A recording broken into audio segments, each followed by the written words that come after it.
Сейчас внимание многих людей в мире приковано к событиям в Японии. Погибшими или пропавшими без вести на данный момент объявлено более 25 тысяч человек. В моем блоге, да и во всем российском сегменте интернета, как и вообще в интернете, очень много записей со словами сочувствия и поддержки. Россия с первых дней пытается помочь своему соседу и партнеру. Вы знаете, в разборе завалов были задействованы наши спасатели, они возвращаются домой. Увеличены поставки топлива, доставляется гуманитарная помощь. А многие обычные наши граждане просто готовы помочь японскому народу, собирают помощь гуманитарную, предлагают разместить у себя пострадавших. Я считаю, это нормально, это по-человечески. Все мы напряженно в то же время следим за тем, как идет ликвидация последствий землетрясения и цунами на атомной станции Фукусима-1.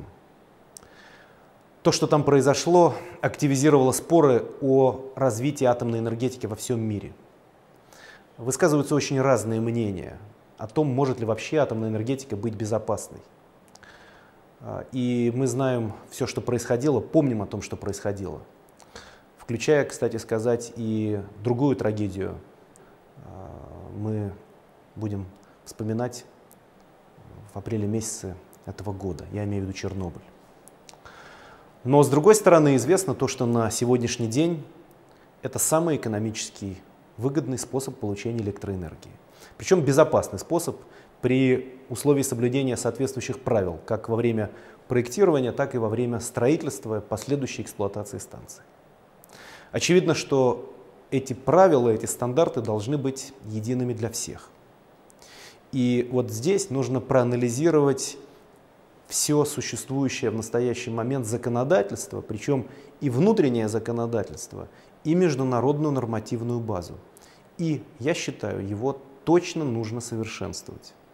Вероятно, нужны дополнительные требования, ну и, соответственно, ограничения к строительству атомных станций в сейсмически опасных зонах. Здесь, очевидно, должны быть общие международные требования. Особенно там, где возможны очень мощные землетрясения и последующие цунами. Но вот, кстати, в нашем своде правил и нормативов по атомной энергетике уже существует норма, которая запрещает строительство атомных станций там, где может быть максимально сильное расчетное землетрясение, 8-бальное землетрясение. То есть у нас этот норматив уже есть.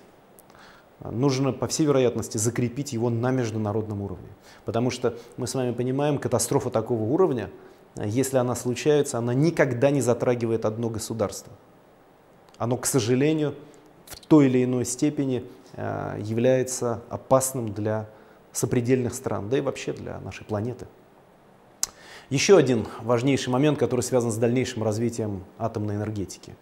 По-видимому, нужно не столько продлевать ресурс уже существующих, действующих станций, сколько сооружать новые энергоблоки, но сооружать с максимальными барьерами защиты. И в этом вопросе наши атомщики, я неоднократно с ними говорил на эту тему, готовы нести ответственность за построенные нами станции не только на территории, конечно, нашей страны, но и в тех странах, где Россия имеет контракты на строительство таких станций. Ну вот один из недавних примеров мы обсуждали с турецкими партнерами строительство АЭС в Турции. Эта АЭС Вакуя, она будет построена с использованием принципиально новой системы управления станцией, которая рассчитана на весь жизненный цикл самой станции. Будет создано совместное предприятие, которое будет отвечать и за ее строительство, и за ее эксплуатацию. И это такой принципиально новый подход, и в то же время одна из гарантий безопасности работы станции в целом. В проекте другого российского энергоблока, который построен в Индии, это станция в Куданкуламе, предусмотрена система так называемого пассивного отвода тепла, которая даже при отключении электричества, что случилось, скажем, в Японии, обеспечит охлаждение реакторов и предотвратит катастрофу. Вот это, конечно, очень прогрессивный подход, и мы считаем, что и в других случаях необходимо максимально повышать уровень защищенности атомных станций.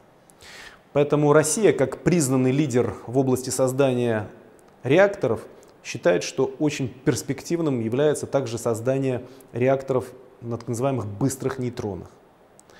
Эти реакторы обладают уже как бы внутренней естественной безопасностью. Кроме того, их использование позволяет радикально сокращать накопление отработанного топлива, а с ним тоже, вы понимаете, могут быть проблемы. Для них в целом не требуется обогащение урана. И, конечно, это в целом расширяет доступ к мирному атому для многих стран, которые этого добиваются. Авария на Фукусиме заставляет нас задуматься и о расширении полномочий международных организаций, которые отвечают за безопасность в атомной энергетике. Причем это должны быть реальные полномочия. Такие полномочия, которые будут вытекать из обстановки, что называется, и будут позволять решать задачи, возложенные на эти международные организации. Причем нужно соблюдать принципы информационной открытости и абсолютной прозрачности. В России уже проводятся коллективные проверки атомных станций на их надежность, на сейсмоустойчивость, несмотря на то, что в нашей стране, я уже сказал, действуют максимально жесткие нормативы. Общественный контроль осуществляют также представители средств массовых информаций, неправительственных организаций, других общественных организаций. А в городах, где расположены объекты атомной энергетики, должны создаваться общественные информационные центры. Уровень радиации и сейчас, и в будущем должен замеряться в автоматическом режиме и должен постоянно сообщаться на тех или иных информационных сайтах, то есть присутствовать в онлайне, в том числе на сайте RussianAtom.ru. Это специальный сайт, который посвящен этой проблематике. Подобная практика, на мой взгляд, может быть официально рекомендована МАГАТЭ, как международной организацией, для всех операторов атомных станций, чтобы все работали в равных условиях. Ну и самое главное, это, конечно, существенно повысит доверие людей к развитию атомной энергетики в мире. А это очень перспективное направление.